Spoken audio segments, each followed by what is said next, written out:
Hello, YouTube land. This is Brent Hassan coming to you from Lexington, Kentucky, the Bluegrass State.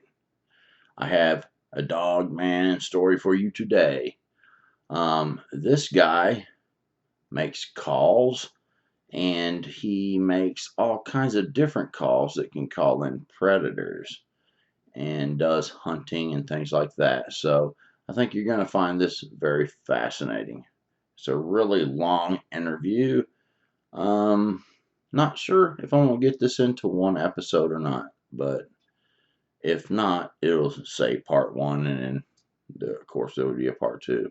I'll try to get it into one long episode. Um, so we'll see. But anyway, this is going to be very good. We talk about throughout the whole interview, Dogman. We talk about Bigfoot. We talk about these calls, and even get into some other very strange, crazy kind of stuff that having to do with um, even some cryptid encounters of reptilians toward the end. We talk about pterodactyl things, just different things that people have seen and report. So I hope you enjoy this. If anyone out there has an encounter of any kind of cryptid, whether it be Bigfoot, Dogman, pterodactyls, reptilian, whatever, lizard people kind of thing, or whatever you want to call it, or supernatural, paranormal type something, if you think it's an interesting story that the viewers would like to hear about on Brenton Sawn Mysteries to Search, then contact me at brentonsawn@gmail.com. Give a description of what your story's about. Give me some contact information, some kind of phone number that I can call you on, and I'll get back to you. I'll email you back first before I call, and we'll go from there. And maybe you can come tell your story. If you don't want to tell your story, just say, I don't want to come on the show, but I would like for you to read my story. I have several stories coming up that I'm going to read here soon.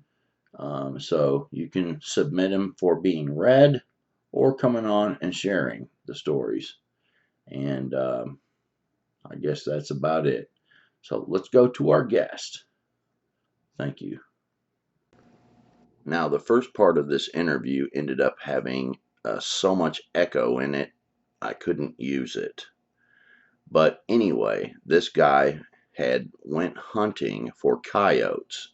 Now, during this coyote hunt, he was using some of his calls, which he is very, very proficient at, using a distressed rabbit call. And when he was calling in these coyotes doing this predator hunting, he basically saw a huge canine creature come in on all fours, and it was a fairly decent distance away.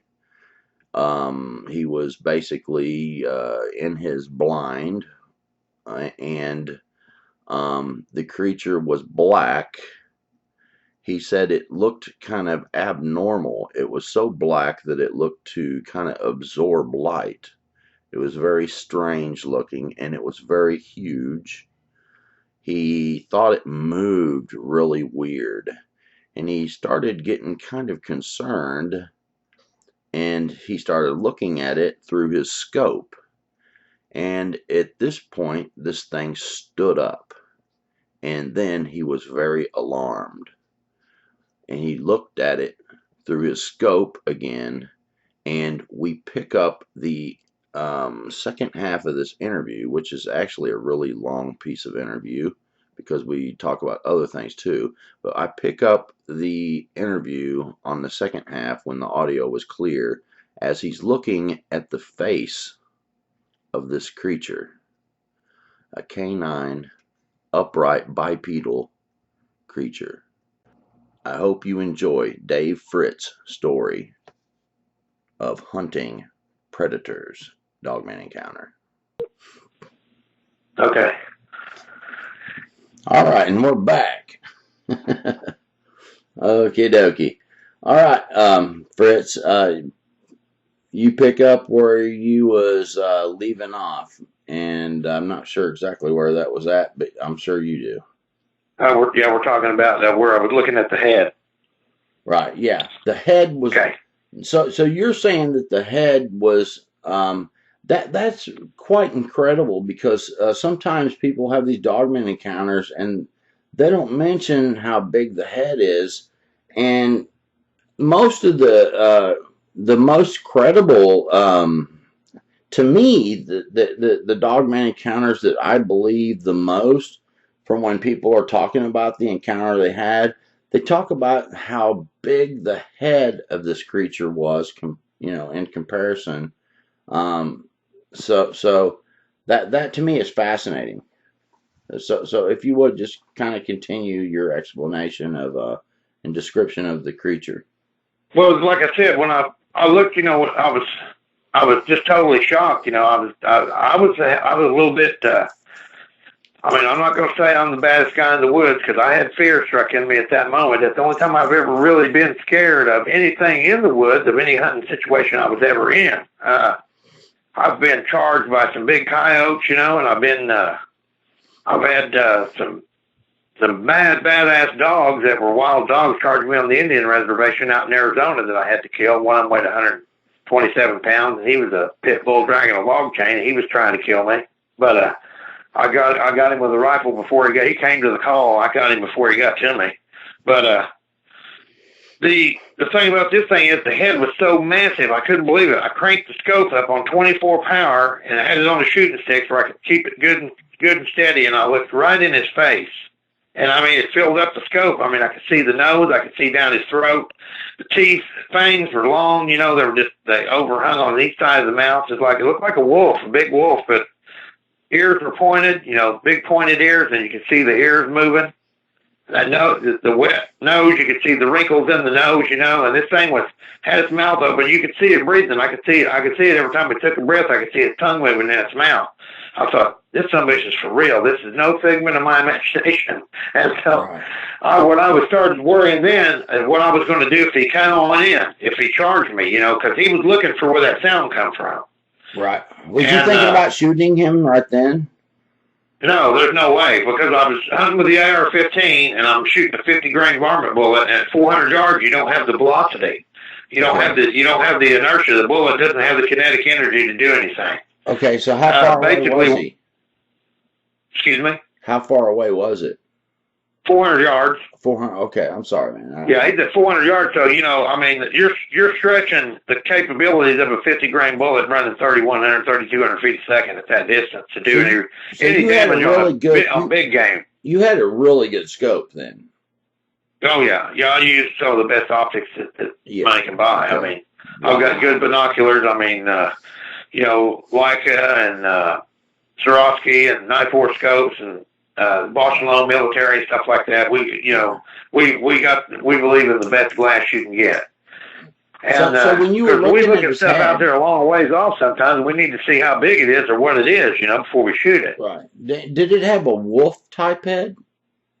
Yeah. Well, a guy asked me at work. He cornered me one day when I was over there welding. He said, look. He said, this all bull crap aside, man, between me and you, look me in the eye. He said, you swear to God you're telling the truth what you think.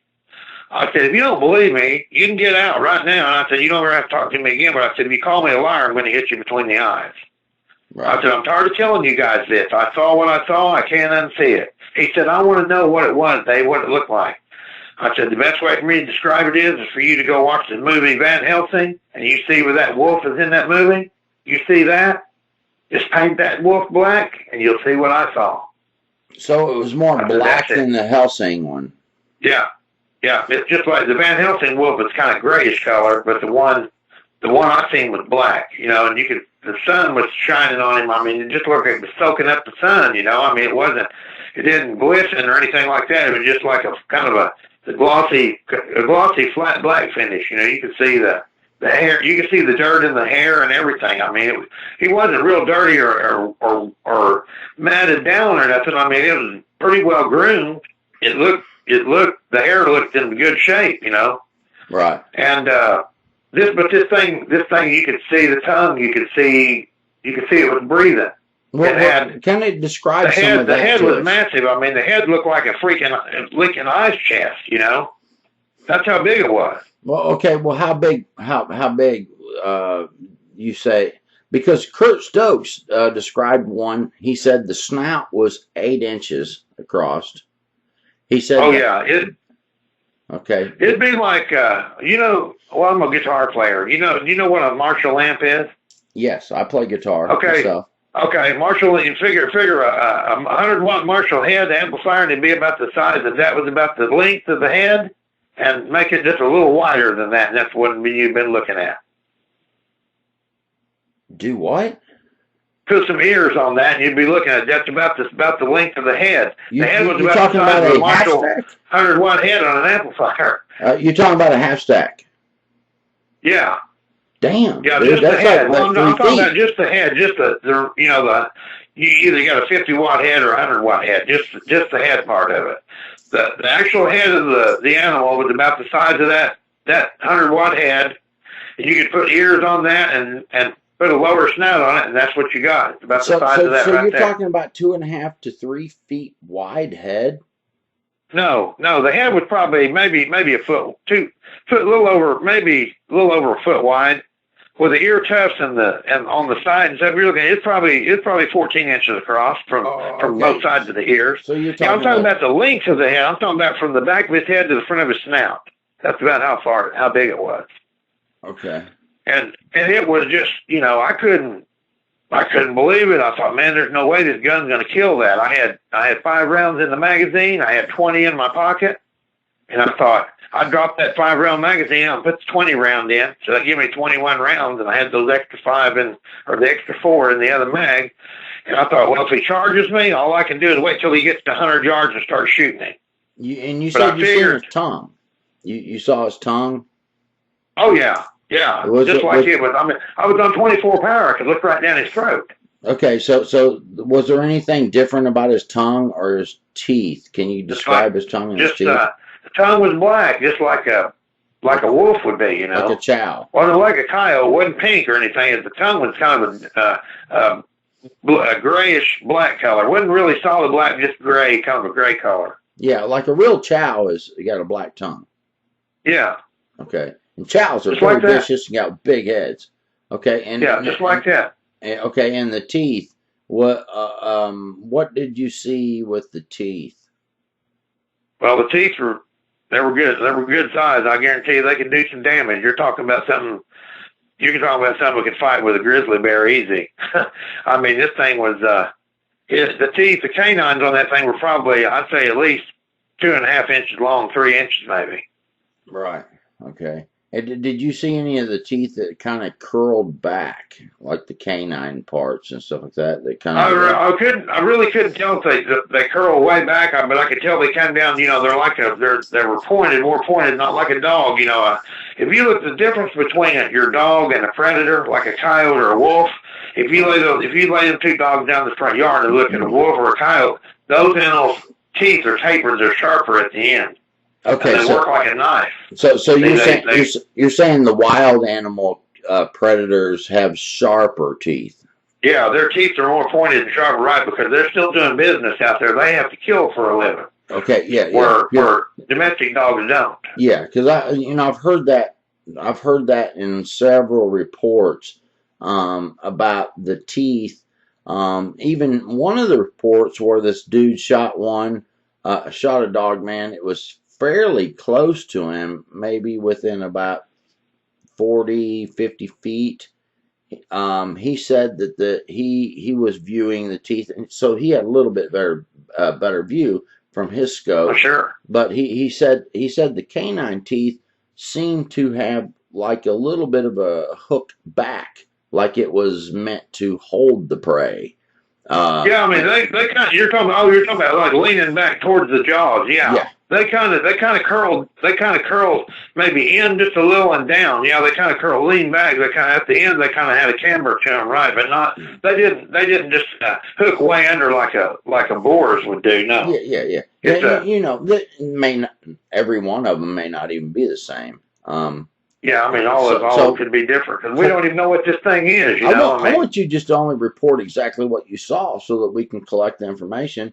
And even if it's not exactly like the other dude saw, they're not all the same creature, you know. So I know this from talking to people that if you tell somebody this that don't believe, I mean, and most people don't believe it because they think, you know, they watch TV so much. And I was the same way, you know. I mean, I've seen the Bigfoot encounter back when the Patterson Gimlin film come out. All of us seen that, you know. All the guys our age seen that thing. We was all mesmerized by that, but I didn't think about Bigfoot or anything when I was hunting. You know, I went all over Oklahoma. I've hunted all over. They have all these Bigfoot sightings down southeastern Oklahoma. I've hunted all over that down there. Bow hunted. Walked around down there in those mountains and going to tree stands in the dark and stuff and dragging deer out by myself, you know, bow hunting and stuff. And there, you know, nobody knows these Sasquatch and stuff hide so good that one could have been close by and you wouldn't have known it. Right, unless you were looking for it. Yeah. So now I've been trained. I know what to look for. I'll be more aware of what's going on. And don't you think back in the day when like the Patterson Gimlin thing came out, most people never reported the sightings they had because they were embarrassed about it. So most people that had encounters and stuff, they told a few people that they knew, that they trusted. So in most cases, people like you, people like me that was out there and we had some strange something happen, we would have thought, wow, that was strange. But we would have never thought it was Sasquatch because we thought they were only up in the northwest. Exactly. Yeah. See, like I said, I've been doing a bunch of research on this stuff since I had my encounter. So I was hunting. I met these guys at a power plant here because I'm the welder. I told you I worked at these power plants and stuff. And I was contracting a job there, and I met these guys. They're a really good bunch of guys, you know, and they live down there in southeastern Oklahoma. Well, they invited me deer hunting down there with them, you know. So when I was hunting down there, these guys were talking about that siege at Honebby deal. But I didn't know who these guys were at the time. I know them now, but I didn't know who they were at the time. And they were talking about, this guy shot a Sasquatch, or they seen one. And the guy's ranch I was hunting on, them guys were talking about that in that camp, but they didn't believe none of it. They said, oh, that's all bull crap. You know, them guys, they shot a bear, or they're just making all that up. But there was another guy that I talked to. He lived at a place called Poto down there, and that's not far from there. There's a power plant there at Poto. Mm-hmm. And I was a military contractor. I did the same thing that kind of like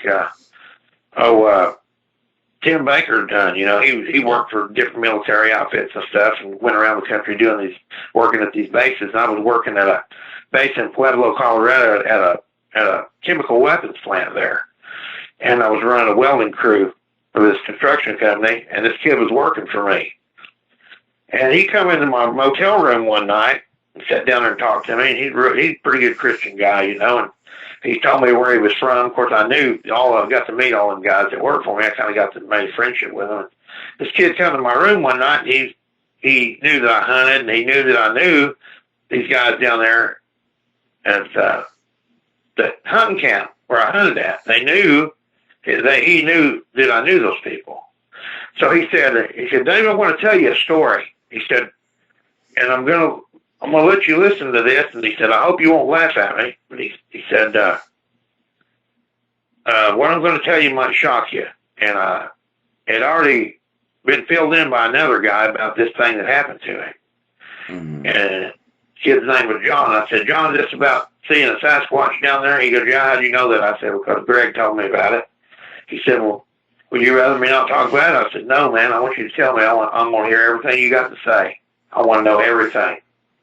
So he told me what had happened. He said when him and his brother was little, they lived down there in the woods, you know. They were raised down there, and they were building a fort down there not far from the house in the woods out of plywood and stuff. And he said they'd been working on this fort all day, and they were putting the putting the windows in it and stuff, and he said John raised up out of there, and he said he looked up, and he said about 15 feet from him was a Sasquatch standing there with the limbs spread apart looking right at him. He said this thing was 15 feet from him. And he said they just filled their drawers, man. They didn't know what to do. He said him and his brother, they dropped their hammers. He said they tore that fort down getting the hell out of there. They run for home as fast as they could go. They ran up there and told their mom, Mom, there's a giant monkey man down there. There's a monster down there in the woods, and of course, his mother wouldn't believe it, She said, oh, boy, you boys are seeing things. You don't know what you're seeing. No, it's down there, so, but she wouldn't go look. She wouldn't go down there. She wouldn't go look. So they waited till John's dad come home. Right. Well, he come home. He goes down there and looks. And he gets looking around down there, and he finds these tracks 20 inches long and about 8 or so inches wide. And that's when things changed, because he knew it was real, and he told them boys, he said, y'all don't come back down here again. He said, I don't want you down here next to the woods. Don't be down here. So they told that story in the paper here in Oklahoma, and John said, you can look it up, Dave. It's still where you can look it up. And I did. I looked it up and read it. It's a real encounter. Wow. If I could ever find, he lives in Montana now, but if I could ever get a hold of him, he'd probably talk to you about it. Wow. But yeah, that'd be very interesting. These things are down there, and these people have seen them. The county that he lives in is called LaFleur County, and that county got its name from a Sasquatch encounter. Have you heard about that? No, no. Well, it was Wes had it on his channel. Talked about you ought to do a little digging, dig that up and look at it. It's in Oklahoma, LaFleur County. The Indians back in the 1850s or something. This guy was a French Canadian or something. He was part Indian, part French Canadian or something. Anyway, he was Captain LaFleur is what they called him. These Sasquatch were attacking the Indians and taking their women off and killing the little kids. And so they rode all night to find out where the Sasquatch's home was, and they attacked them. And they killed all of them. There was like 6 or 7 of them. They killed them, and I think LaFleur got killed in the encounter. And that's why they named the county after him. But that's how the name, that it's in the county records. You can read about it. Yeah. People don't know that. Right. And see, that's been going on down there in that part of the country forever. And that tells you too how brave the Native Americans were, who were able to say, "Hey, I've had enough. We're going to hunt them down, and kill them," and they did. Yeah, they were using muzzleloaders. We can do it Black too. hunter rifles. Right. Yeah. Yeah, they're hunting with black hunter rifles. Right. Yeah. And but these things are all over. The stuff that I found out since I had my encounter, would totally shock you. The things that I know right now, the stuff that I told you that I haven't found out. There have been people killed by these dogmen, and it's been covered up. Yeah, let's go back to your dogman encounter. So okay. you had this thing stand up, and you're looking through your scope, and you're thinking, "Oh my gosh!" Now. When you were looking at what was going on, and did it come closer to you, or what happened at that point? Well, no, I was looking at it. Like I told you, at that point, I was pretty shaken up. I mean, I was shaking, and I'm a trained rifle shooter. I can shoot a rifle. I know what I'm doing, and I make some long shots on coyotes, but I was having a hard time holding that scope on that thing. I was shaking pretty good. I was a little bit upset. So when I thought to myself, man, if he comes to me, I can't do no good with this 223 at 400 yards, because I don't have enough velocity and the bullet don't have enough inertia to do any penetration to do anything. It'd probably go in a little ways and blow up, because I could tell by the size of this thing, it was pure muscle. It was just massive. And so I'd already made my plan. I thought, well, when he gets to 100 yards, if he runs at me, I'm just going to start pulling the trigger and give him as many as I can. Hopefully it'll kill it. Do enough damage I could either it'd veer off or it would kill it. And I was hoping there wasn't any more behind him out there. I didn't know if there was going to be another one, Right. And so I flipped the safety off my rifle. I got everything ready, and all of a sudden he turned his head and he kind of stuck his nose in the air. And he was trying to win me. That's what he was trying to do. He stuck his nose in the air and he tried to get the scent of me, you know. So then he looked west. He looked back down, kind of back down right, the way he comes back right towards the canyon where he comes from. And then all of a sudden, he just jumped up on that little mesa where he was. It was probably a 5 foot ledge right there up to the prairie, and he jumped flat-footed right up on top of that like it was nothing. Mm-hmm. Just like spring-loaded, bang. He was up on like on a pogo stick. He jumped up there on top of that prairie. He hit the ground. He cleared probably 300 yards in 7 or 8 seconds. I couldn't keep him in the scope. I mean, if I'd had to shoot him running, I wouldn't have touched him with that 223. Even one of my super varmint rifles, you know, that shoots 4,000 feet a second, I'd have had to really have myself together to hit it. He was super fast, man. He cleared that distance. He bounced over a 5-strand barbed wire fence, out into the road, across the other fence, and he was gone. And I just couldn't believe it. I looked and see if there was anything else standing out there, and I gathered up my stuff, Brendan, and I got the hell out of Dodge. I mean, I beat it back to the truck, and my hair was standing up on my back and my neck, because it's one of the things where, you know, man, I hope there's not another one see me, or there's going to be another one coming. You know, so I got to the truck. When I got to the truck, I didn't unload my gun. I left it.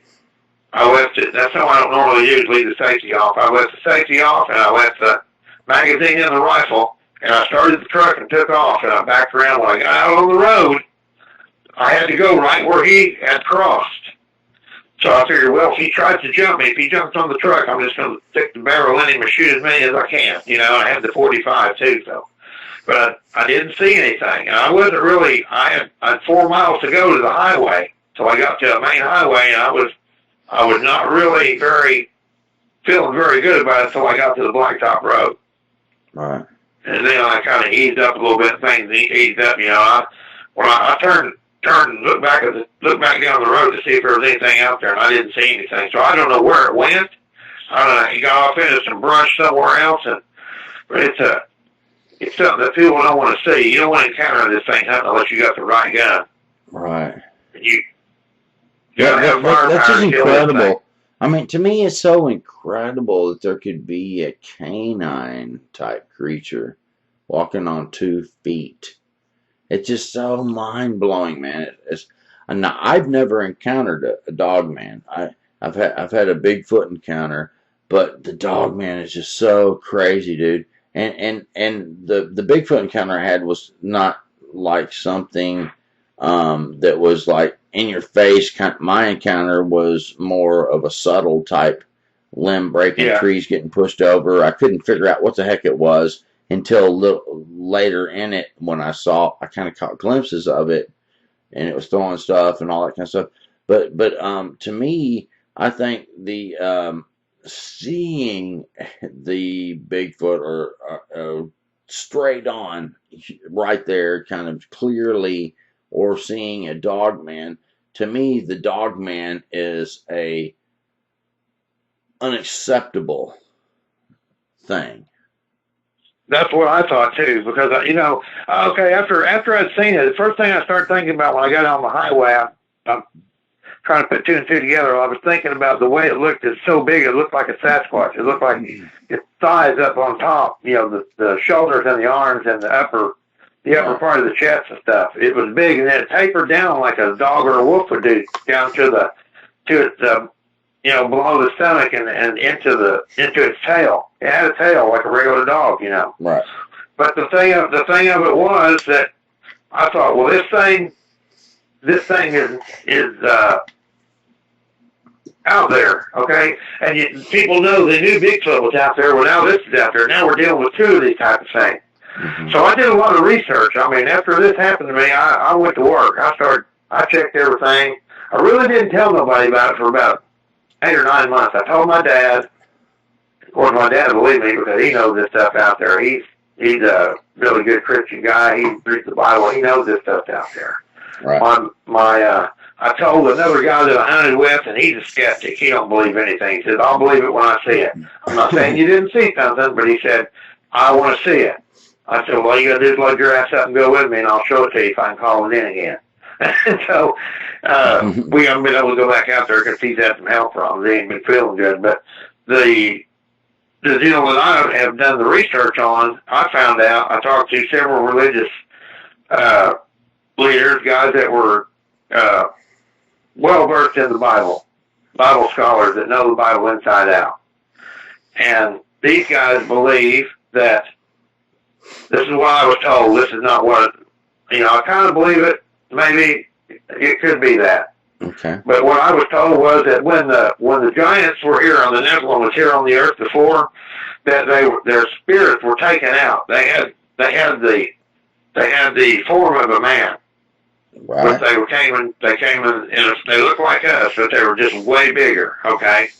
Well, the spirit's still alive, so they had to come back. They had to come back as something else. So God wouldn't let them come back as a man. They didn't come back. So they had to take any form they could, any kind of a body that they could take. So, they come back as these things, like a Sasquatch or a Dogman, Mm-hmm. So it's a cryptid creature, but I think there's still some kind of a giant. I think it's still, the Dogman is evil. That's pure evil. You're not dealing with anything right there that you can reason with. You're not dealing with anything you're going to walk up to it and pet it. You're not going to be able to throw it a couple of packages of weed and it's going to go away. If you're close enough with it, you're going to have to deal with it. That's it.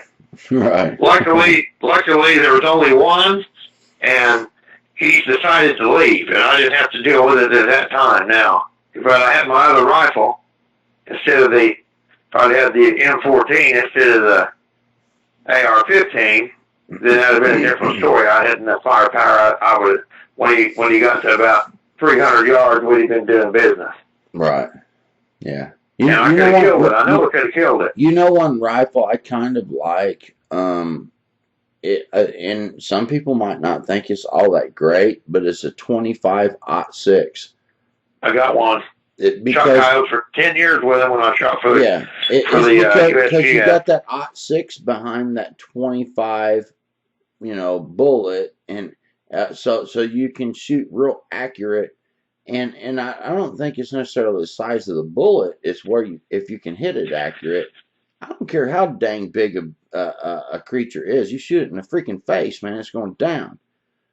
Well, the thing of it is, what I've heard, that the only guy that I heard that killed one of these was some kid. I think he lives in Tennessee or something. This kid said him and his uncle shot one, and he said the head was solid bone. It's super, super tough, But he said if you want to kill this thing, you got to shoot it low in the solar plexus, up under the rib cage. Right. Yeah. And for penetration, so 25 would kill it. Yeah. 25 is a very, very accurate rifle. I wrote articles on those guns, and they'll put 5 shots in the dime at 100 yards. Yeah. They're a super gun, real super predator gun, and good deer rifle. Yeah. But there's a kid somewhere in Pennsylvania that shot a Sasquatch that he said he dropped it with a 243 with one shot out of a tree. He said he shot it with a 90 grain bullet. 90 grain bullets tipped is the same bullets I shoot. He said it one shot and it dropped it out of there just like he shot a squirrel off a limb. Yeah, right. So you probably know that. I don't believe all those people that talk about this impervious kind of stuff. No. Now, if you're shooting from a distance and you don't have a very powerful gun, and maybe a really thick skull, you might see it run off because you can get shot, maybe, you know what I'm saying, and be able to run sometimes. But I think like a 25-06, something like that, you have a good distance, you have a good powder load behind that bullet. But if you shoot something in the face, I think a 25-06 would go through a skull, a Cro-Magnon style, big old fat skull or whatever, and it will ricochet around in that head, and you're going down. You know what I'm saying? I'd want a 338 Lafeur or a 416 Shytac or something. I'd want some super military sniper rifle. I was going to shoot it in the head, but a body shot in the solar plexus, I think any hunting rifle would kill it. Yeah, It's all shot placement. It's all shot placement. I mean, if the thing would have been standing at 100 yards, right, standing still, where I could have took a good rest and put it right in his eyeball with one shot, I'd have shot him and dropped him. Yeah. You put one in the brain, they're going down. I don't care what you shoot it with. Yeah, you're exactly right. Yeah. Yeah. But you gotta make it. That's an accurate sniper shot, and you got to be calm, and everything got to be. You got to be. Can't miss. You got to lay the first one in there, and when you're seeing something like that, you're a little bit rattled. I mean, I wasn't shaking completely where I couldn't shoot, but I guarantee you, my adrenaline was up. Yeah. My heart rate was up. The blood pressure was pumping because I didn't know what it was. I'd never seen anything like that, and I've hunted near and far all over Oklahoma. I've hunted all over the mountains, the woods. These Sasquatch encounters you hear about, people getting carted off in the mountains and stuff. I've camped out overnight in some of them places bow hunting. And we didn't hear anything. We didn't see anything, but they might not have been in there at that time. Right. But there's something taking those people away. And these guys think, a lot of them think it's these Dogman. Yeah, I mean, every time you go out in the woods, you're not going to have an encounter. Even if they're in your areas, because I think they're hunting and gathering type creatures, just kind of the strategy they have to survive. So I know for a fact. I know in Texas, where you used to live, I know for a fact, and here in Oklahoma, I know there's been people killed by these things, and they covered it up. They say it's a dog attack or a pack of dogs attacked them because the person was torn to bits, torn to pieces. Yeah. The law enforcement covers it up, and the news media covers it up because they don't want people knowing about this. If the public knew what I know, and and these other guys that have these encounters know about these animals, they couldn't handle it. I know of cases in Oklahoma. I know of cases in Florida. I know of cases in Kentucky. I know of cases in other places, but those are kind of just about every state. Arkansas's got them. I mean, Kansas, Mississippi's covered up with them. Alabama, I've heard of them down in New Mexico. I've heard they're even down at the Border Patrol. They're talking about these Sasquatches swimming the river. Louisiana too. Louisiana. Louisiana's covered up with them. The South has more of the aggressive situations. For some reason. I don't know exactly why, but the southern states seem to have the cases where they seem more aggressive. I don't really I think it's a different strain. It's a different I think it's crossbreeding.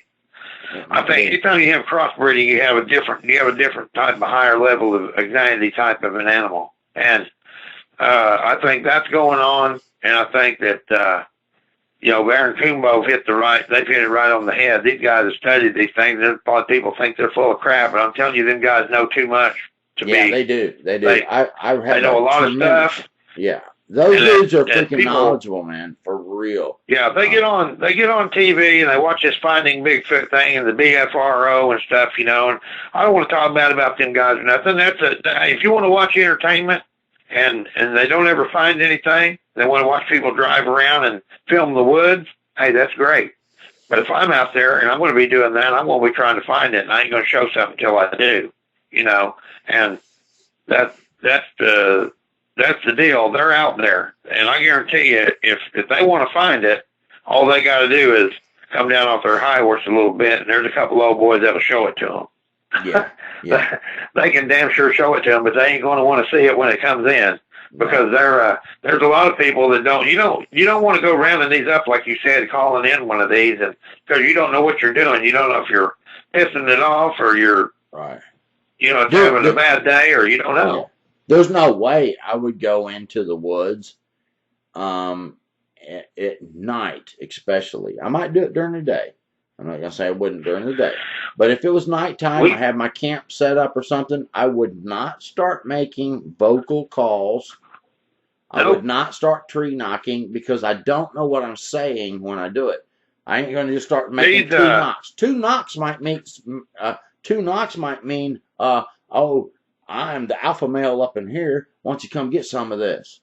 You know what Yeah. I'm saying? You don't know Jeff what it Meldrum, means, man. I know, you know who he is, Dr. Jeff Meldrum. He's Yeah, right. the anthropologist at Idaho State University. He's been studying these things for a long time. He's the foot doctor of the Sasquatch and stuff. He's a track specialist, Right. and he has determined that these are real.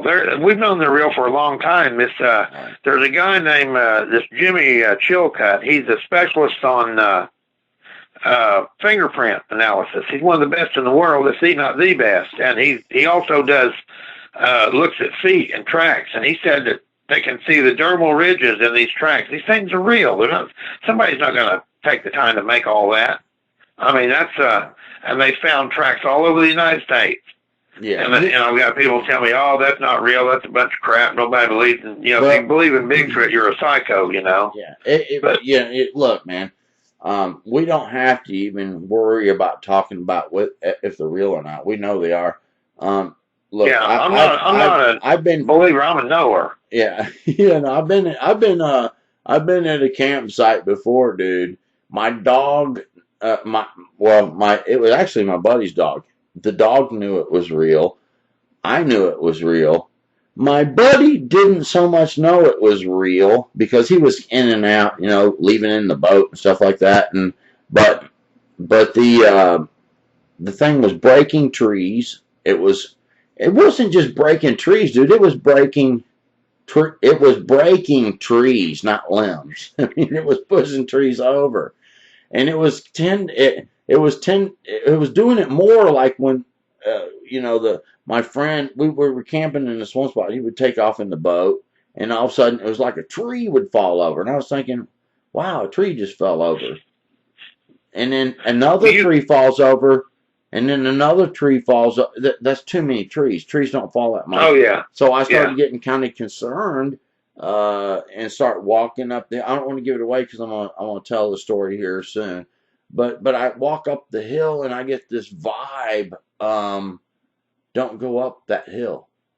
You know what I'm saying? Well, so, and the dog, man, wouldn't come out of the tent. Dogs freaking know. They know. That's right. They know. That's your canary.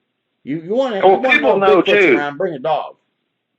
People know too because, like I told you before, when we was talking a while ago, when I was deer hunting this year, I went deer hunting at the old place where I used to live over there. And my nephew usually goes with me, but he didn't go with me that morning. And so I went down there in my uncle's field and as soon as I stepped out of the truck to open the gate to go across the cattle guard, the hair stood up on the back of my neck.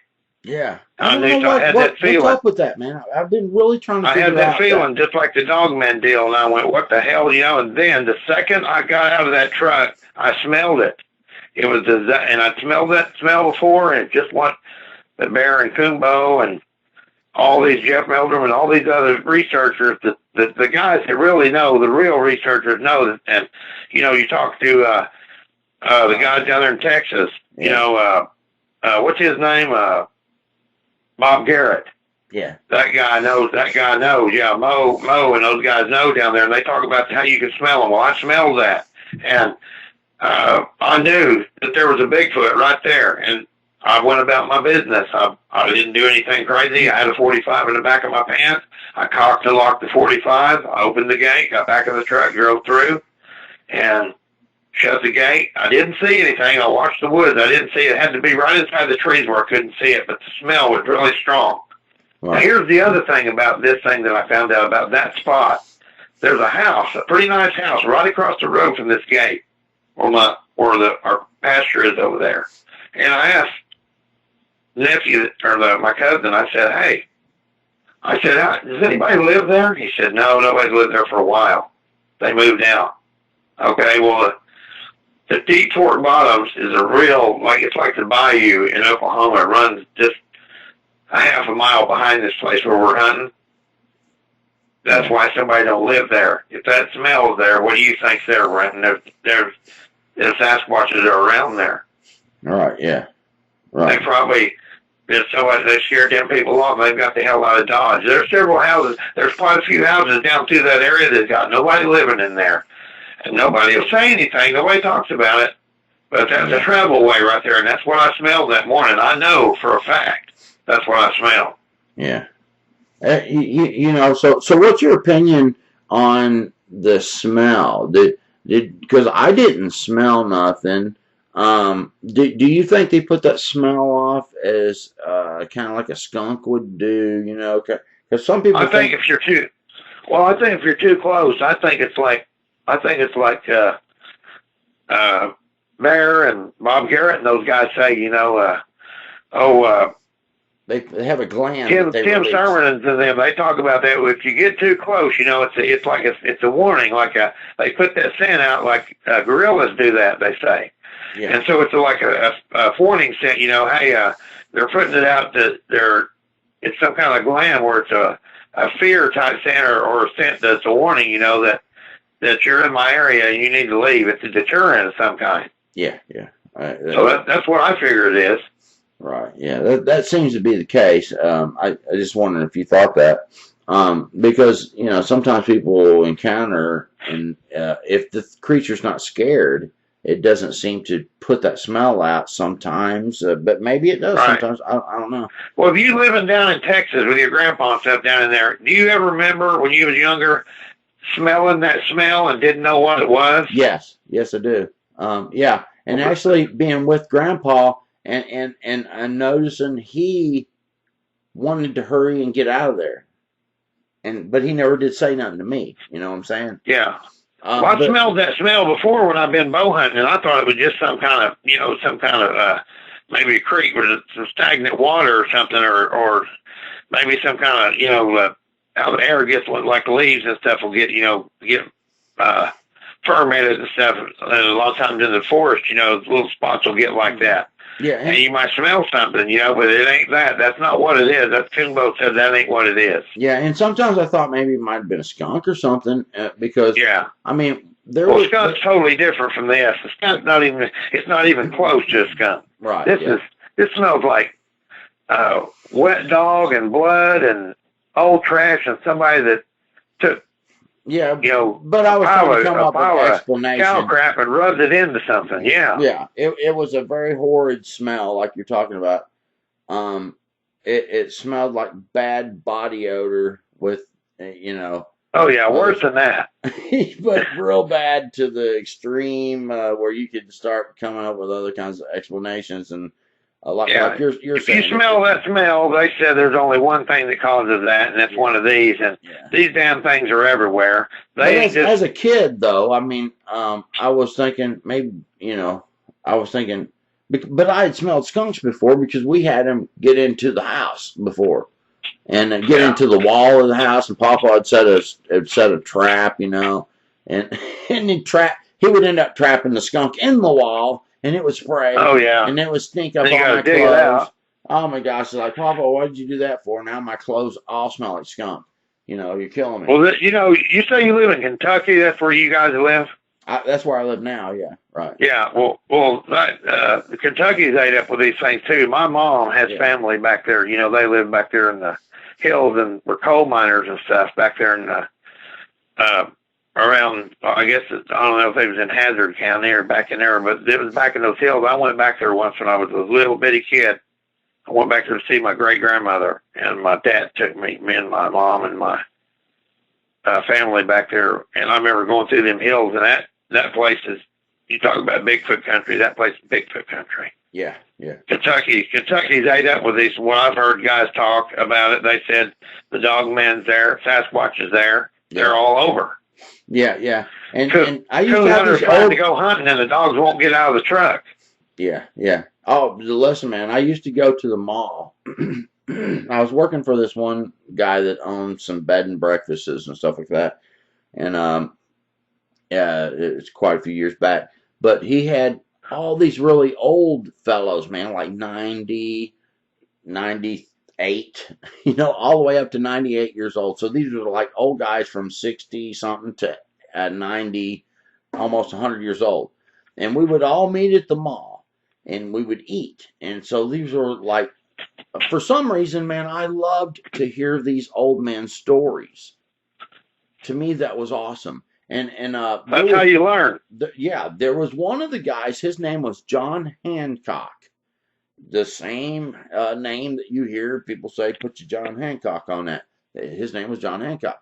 He was a hunter, okay? And there was a couple other of them that was hunters, but John Hancock, he was a hunter that owned all the dogs and stuff like that all his life, and he hunted all over Kentucky.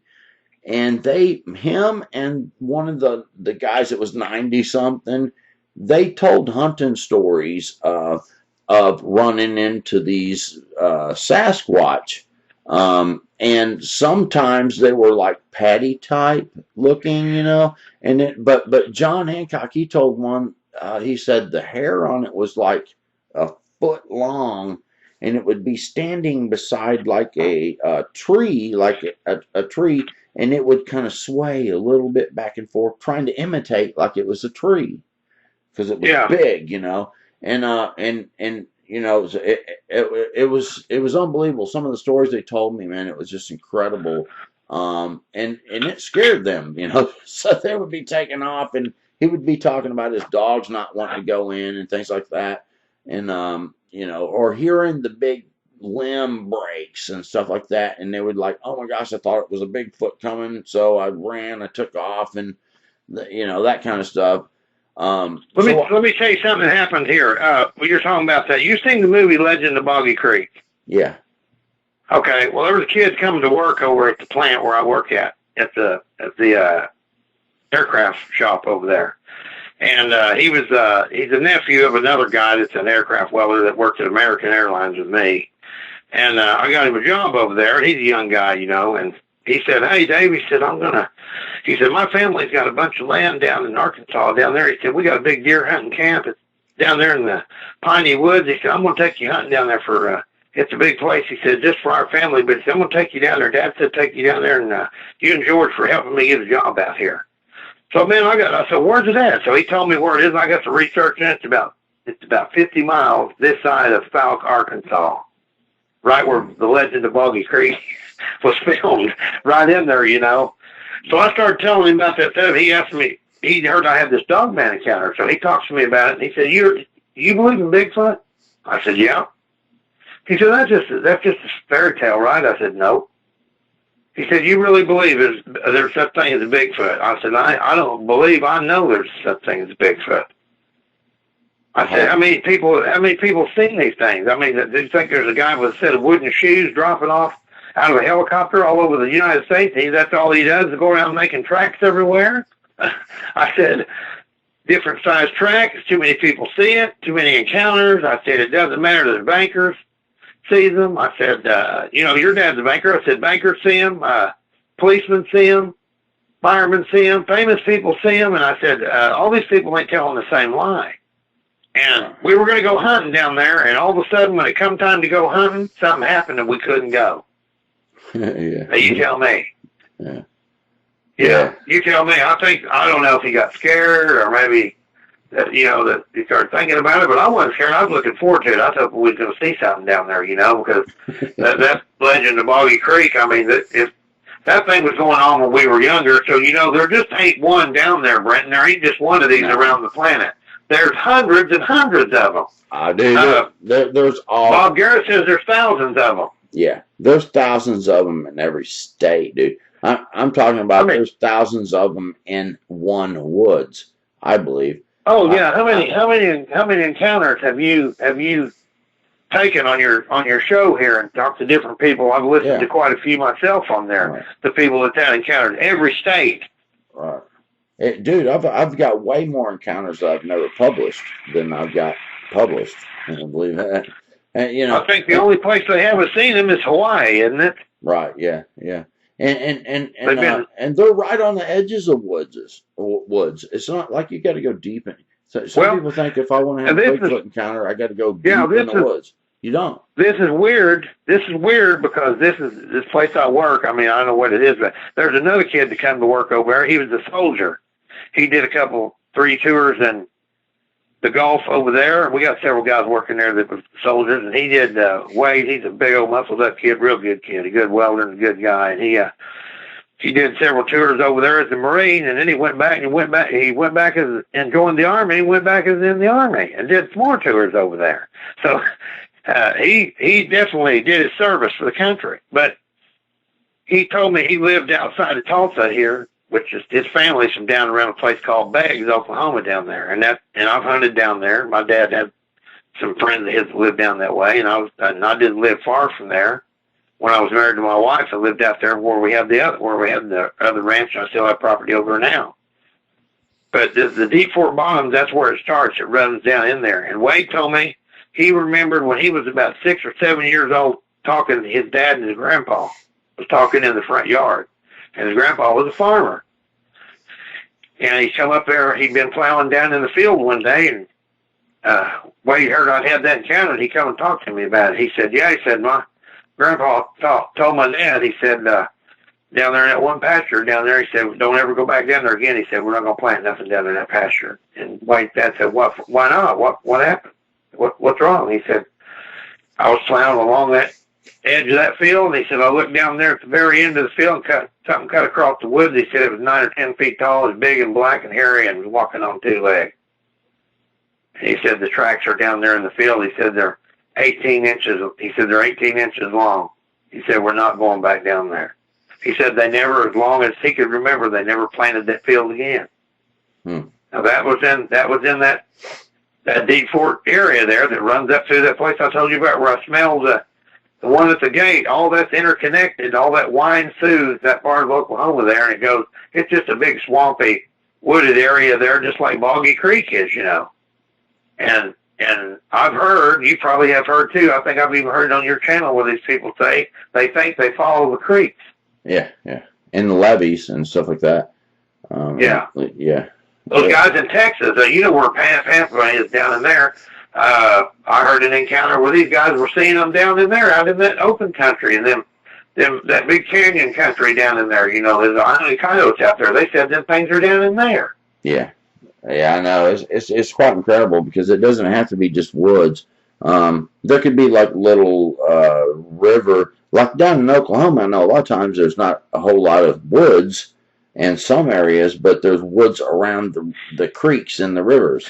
The woods come out maybe 50, 100 yards or so, and the trees just follow the Sasquatch will follow those, and they call them Chicken Man and stuff like that, you know. Oh yeah, you've heard the Chicken Man encounter here in Oklahoma. You've heard that one. Yeah. And because you know over time they weren't always called Bigfoot, you know. So I mean the encounters go back a long ways, and they weren't always known as Bigfoot. They were known as all kinds of different things, you know. Yeah, they call them boogers and they call them catamounts, haints. Yeah. Boogeyman. Yeah, I mean, yeah, just you know, Lougaroo down in Louisiana, and you know, each area, is, you know, and even in Appalachia and stuff like that, you know, they might have their own little name. They called it, you know, so it could be just anything because they didn't know what to call it. You know, people didn't have internet in those days, so you know. Yeah, there's a guy that I listened to. He was on a radio. He was on the radio show there. He's some kind of a scientist type guy. And anyway, he was on Wes's channel, and Wes is interviewing this guy, and he said that this guy said, he said, I'm going to say something here, and it's probably going to shock all the listeners. He said, it's probably going to make you come out of your pants, going to jump off the couch or out of your seat. He said, but what I'm fixing to say, you can take it for the gospel because it's the truth. He said, at night, in these sparsely wooded areas, he said, like you're talking about, out on the prairie where there's woods here, woods there, these dry washes of canyons, he said, these things get out and walk around out on the prairie at night. That's how they travel around. They do their business. They go out and find food and travel around in the dry washes and stuff, and they walk across the prairie and walk across the road. They feel safe in the dark. And they must have excellent night vision is what I can figure. Yeah. You know, where they can see good, and they have some kind of vision that we don't have. And they do these things. He said they're out walking around. They're out there at night. They're on the prairies. They're out on the edge of these towns. There was a report here in Oklahoma at a casino where these damn things were coming in into the dumpster and eating out of the dumpster behind the casino. And they got it on tape. The security camera saw it. Mhm. And Hey, they I, took the tape. They didn't want the Indian tribe didn't want the Native Americans didn't want people coming down there trying to hunt Bigfoot down there behind the casino. I know someone that was walking. This was set many years ago, actually, but they were going to someone's house and they were walking, and out in the field, they heard someone whistling, and they got really, really creeped out, and so they take off and run back home, and they thought maybe it was. They end up, thinking, oh, maybe it was an angel that was warning me not to go to where I was going. But I was like, nah, dude, there was, no, that was, because the Bigfoot's known to be a whistler. If Uh you look on totem poles and things like that, they'll have them with the puckered lips and things like that. A lot of the encounters, the Bigfoot whistles. I think that the person who was telling me this, there were some girls walking somewhere, and it was kind of out in a rural area, and out in the field, this whistling was coming to them, and it freaked them out. And I think it was they were coming across a Bigfoot that was whistling, and them being girls, who knows what the motive was, you know. So yeah. so anyway, man, we're coming up on like 2 hours. I'm gonna probably split this in half and make two shows out of it. But I really appreciate you coming on and sharing all the stuff you know, man. You're a very knowledgeable person in all this Bigfoot and Dogman kind of genre. And Well, I used to not be. I mean, I learned. I mean, I knew about it. My dad used to hunt during when I was a young kid. He hunted up with my mom's cousin up in Oregon, and that's about the time that they saw that Bigfoot thing up there. And they used to give my dad a hard time at American about it. He'd come back from hunting, there'd be Bigfoot cartoons on his machine and stuff at work, and they'd give him a bad time. Of course, like we knew about it, but we let it go. We didn't think about it. I never thought about it again until uh, these shows on TV. I mean, I didn't even watch them until I had my encounter. I didn't even get into this thing, but I did. I mean, I listened to you. I listened to uh, Wes on there, and then I listened to Vic and these other channels, and started trying to educate myself, listen to other people to see what I'd seen, and tried to listen to Jeff Meldrum, and then tried to educate myself and read everything I could read. And I'm kind of like you. You got to sit down. You got to weigh out the bull crap from the stuff that the technical stuff you can actually use, and somebody that's telling you the truth. Because there's people out there that's going to make stuff up, but you're smart enough by now. You can figure that out pretty quick, I'm sure. But you see, I couldn't have thought this thing up the way this was. I mean, I wasn't wanting to see this. That's what I was after. I didn't go out there after that. But I was like the regular guy. I knew nothing about this. I've educated myself because I want to know what's out there now. I'm looking for this thing. I'm not going to go out there and I'm not trying to actually stir it up. But if I encounter it again, I'll know what to do. And yeah. don't know if I can get a picture of it, or I don't know if I can kill it. But I'm going to try to do one or the other. Yeah. Well, most time people that have some type of encounter, they ponder it for a little while, and then they want to go and try to find it again. You can't help it, Well, I'm going to be in the same area where I'm not going to quit hunting because I've seen it. I mean, I'm not scared of it. I mean, if I got a gun, I'm not afraid of anything. But I just had the wrong gun that day. Yeah. But the thing of it is, if you see it again and you're able to study it at a distance, and it's there long enough for you that you need to look at what you see, write down what you see, try to take in everything you can take in to further the knowledge, because these things are out there, and it's just a matter of time till people. We already know, you and I both know, and other researchers that know that these things have killed people. Yeah. There's been people taken by them. Yeah, especially the dog. Bigfoot's taking people. Do you think you would be able to maybe go some different places here and there and maybe call a Dogman in again? Well, that's what I'm thinking. I've got a guy that I'm going to use that same call. I know that call will work. This guy is. This one kid told me, he said, "I'm not scared." He said, "I'll go with you, man." He said, "I'm not the great hunter you are," but he said, I'll do anything you tell me to do. I'll do whatever you say." I said, "Well, I got to know you can shoot a gun first." I said, I'm going out there unless I need some backup. But the thing of it is, I know good hunters. I know guys that think they're great rifle shots, they're good hunters. But Brandon, I can't get these guys to go. I could have stuffed them in that truck with a 2x4. Yeah. I'm telling you. Well, maybe, they don't want nothing to do with it. What if we were to like maybe get some thermal?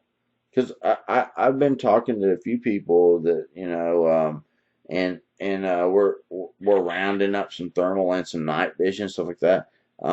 Maybe try to do some calling them out into the fields like you did, and not necessarily, maybe not try to get so darn close, but whatever, man. I think if you have some weapons, and they get close, I don't think that they're going to keep pursuing you. If you shoot at them with something, I guarantee you they're not going to want to bleed out tonight to try to kill you today. I don't want to have to do anything to it unless it's going to provoke an attack. I don't think I don't even think you have to shoot them once they see it's you. I think that they'll leave. I think that's like people say, I want to shoot Bigfoot. Well, if I seen a Bigfoot there and I could get a picture of him, I would do that. And people freak out because they can't get their camera adjusted right. They can't. I'm a good photographer. I took a lot of good animal pictures. I did some work for National Geographic. I called in coyotes for one of their tall grass prairie series that they did here in Oklahoma. They couldn't get close to coyotes, so the ones you see on that show, the ones that come in, I call them in for the cameraman. But the deal of it is you don't have to kill everything you see. You know what I mean? Right. And if it's not gonna try to eat you or attack you, I don't want to kill it. If it's just standing there looking at me, and it's gonna walk off, and I can get a picture of it, I will. But I'm not gonna. I don't think I'm just going to just raise my rifle up and down it just because I can. Yeah, well, maybe you would be a good candidate to get the pictures then. Well, the way to do this is the method I told you about what I do, and I'm very good at this. I can go out at night in the truck, and I know where to go, and I know where the place is. I've got a place I know where these things are staying. I'm pretty sure they're staying right where I think they are. And if we called from there, go out and do a little expedition and call and use a spotlight or use that thermal imaging, I'm sure we could probably have some kind of success. Yeah. But it needs to be in the open where you can make it a getaway if you have to, and where you can see it for a while.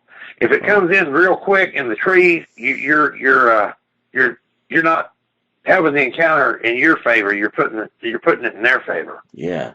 Well, yeah, man. I'll tell you what. Maybe we'll have to be talking some about all this, and because there's like 3 or 4 places that I kind of think that I would really like to go.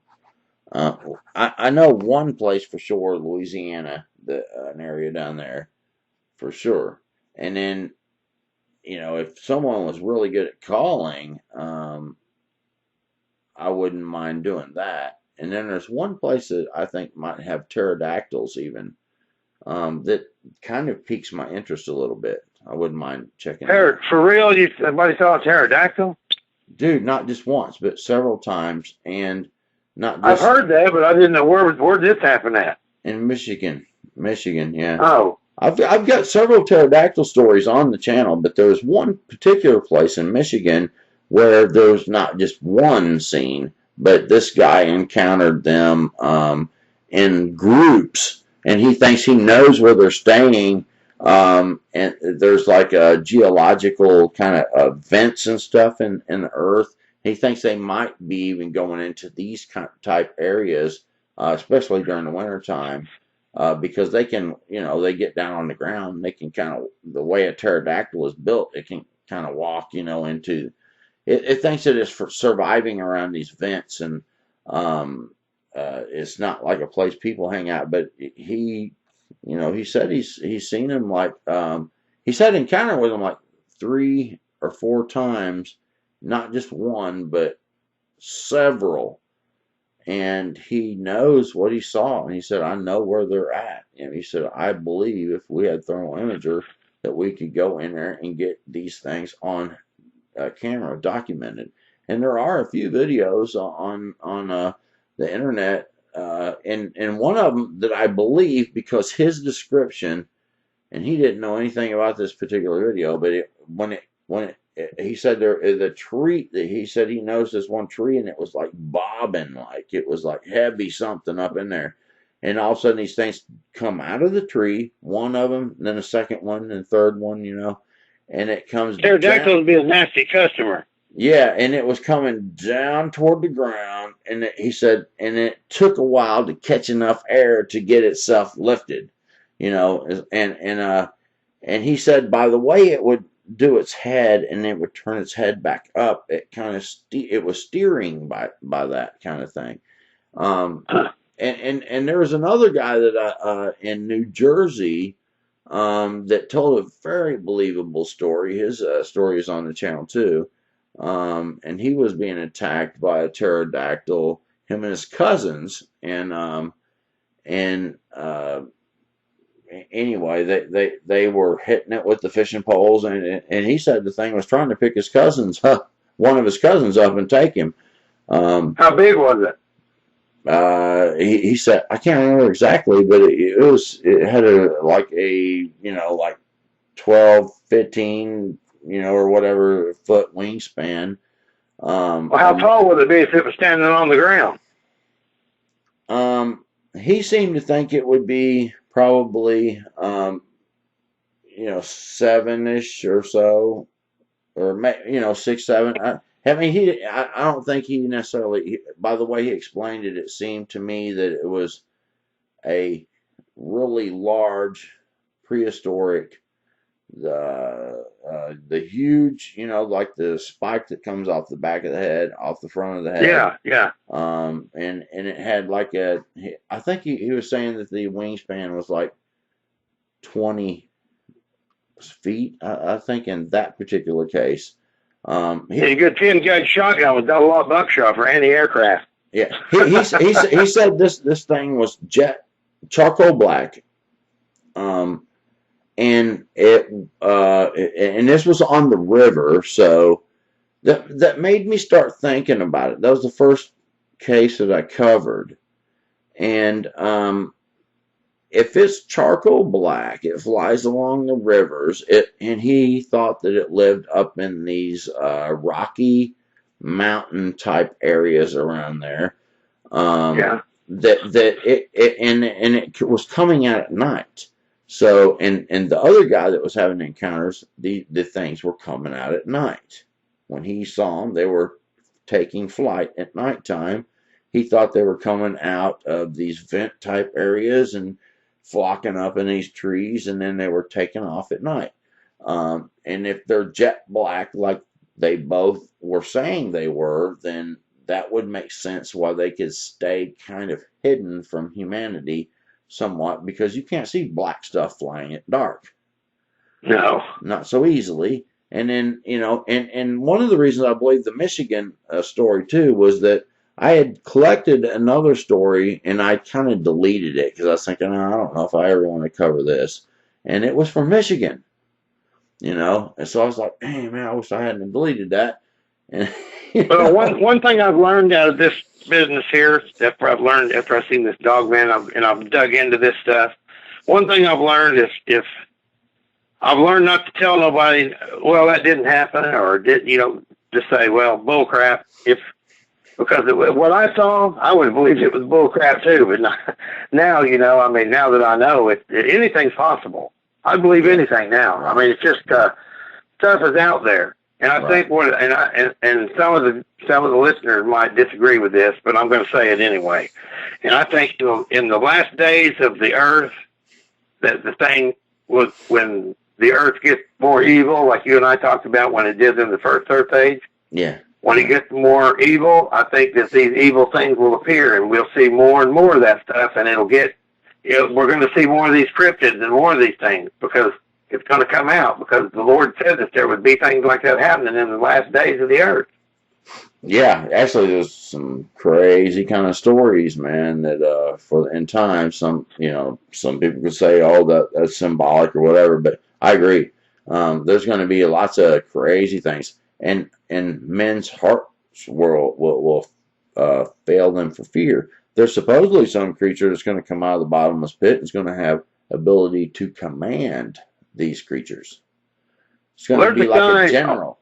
You know, there was a guy that I knew that worked out. He worked at a government facility, and he passed away. He's not alive anymore. And this other gentleman went to you. They were both older guys, but I hunted with them.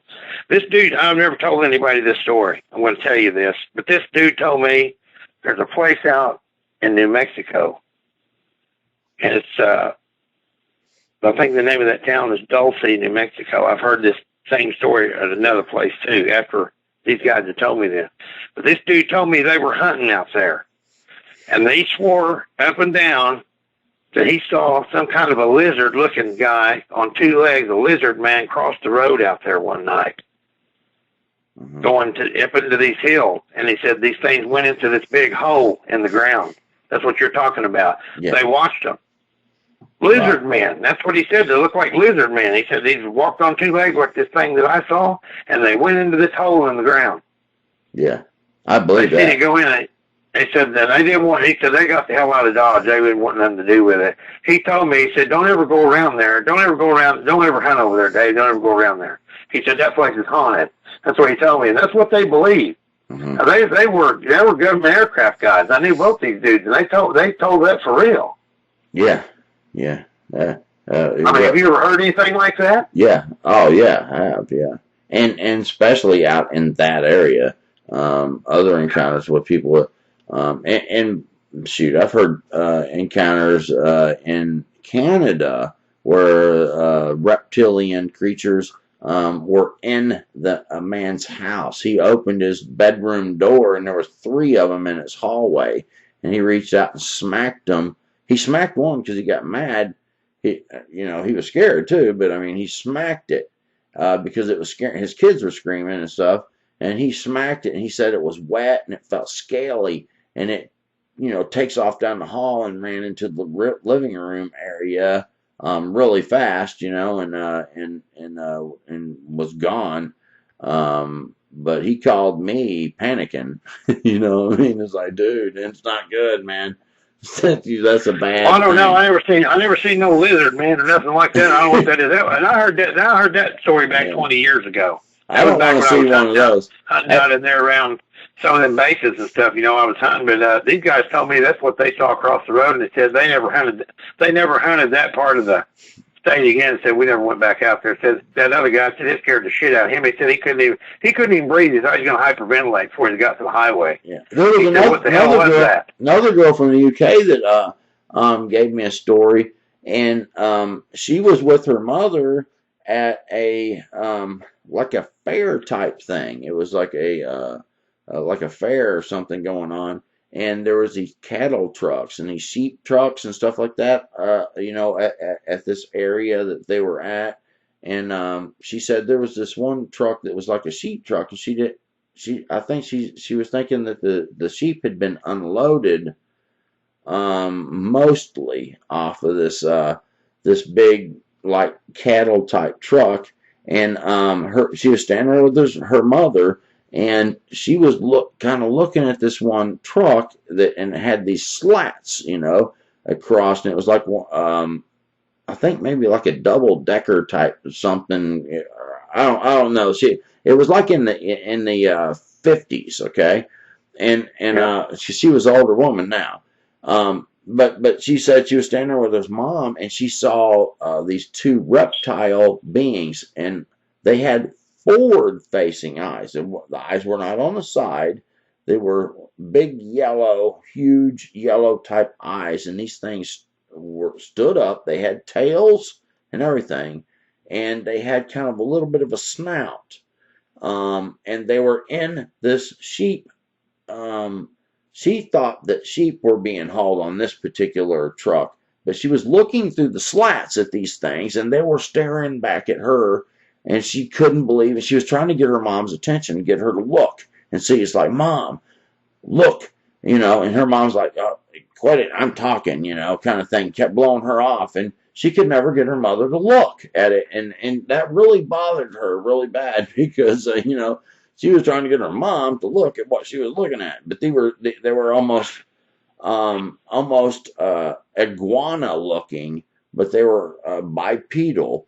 Had Yeah, little. that's what these guys said. He called them lizard men. He said that's what they was. I said, I told him, I said, man, you guys are, I don't know what y'all was drinking in that truck. He said, we weren't drinking nothing. He said, we got the hell out of Dodge. He said, we never went back. We never hunted that road again ever. And he said that they hunted it when they were younger. You know, they lived out there. One of them worked for Lockheed. The other guy worked for Grumman out there. And he said they'd hunt that desert and stuff. They hunted all over New Mexico and Arizona. And he Yeah, said they went down that road and they saw them two things walk across that road and go down into a hole in the side of this hill. yeah, So I don't know, man. I mean, if I saw something like that, I'd probably freak. yeah, yeah. Lizard people. Yeah. I've seen a few things, man, that are beyond description. Well, you can see some of my stories on my channel on a couple encounters I had when I was younger, and one when I was 21 years old. One of them was a subterranean type creature, but you just had to see it, I'll tell you more about it privately if and you can go check the video Yeah. out, because I don't want to just stomp all over your story. But anyway, man, we're gonna have to wrap this up.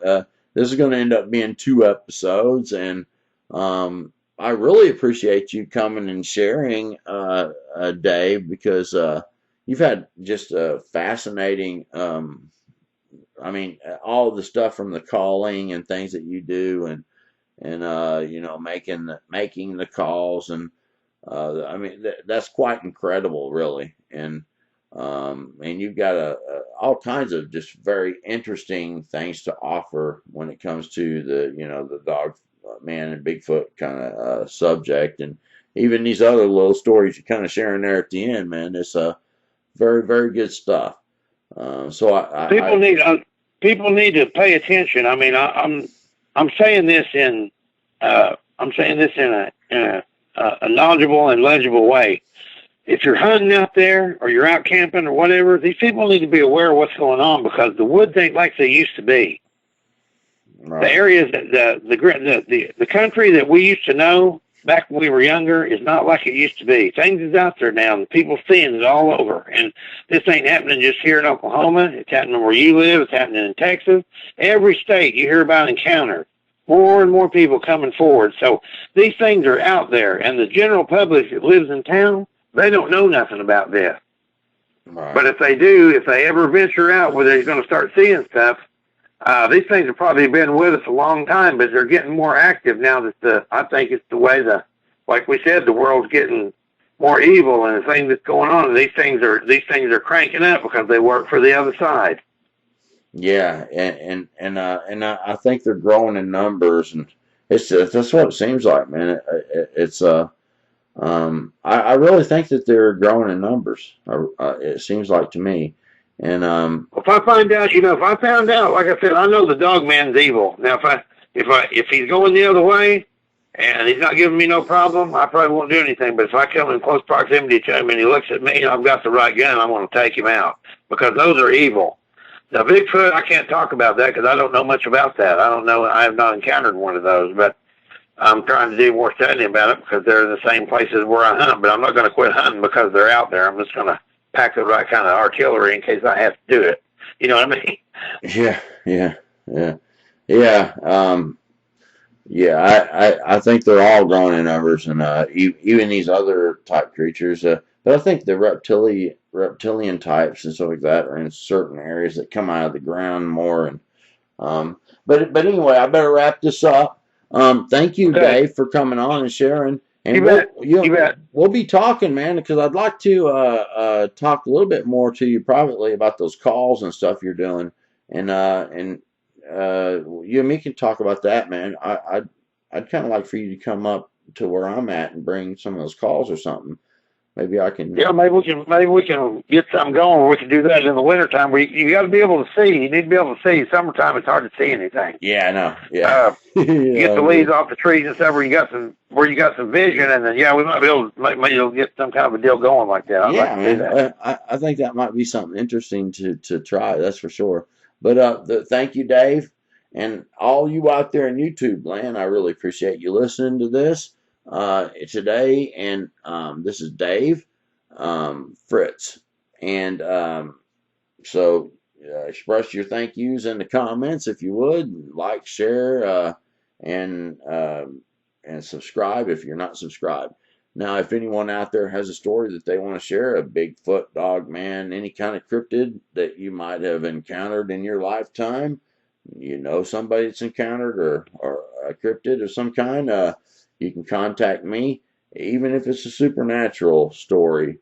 If you think that it's interesting enough to be a show, you can contact me at bruntonson@gmail.com and give me a brief description of what your story is about and give me some contact information, and I will get back in touch with you and we'll figure out what to do from there. Well, thank you for listening. God bless, and I'll see you on the next show. Thank you. Bye.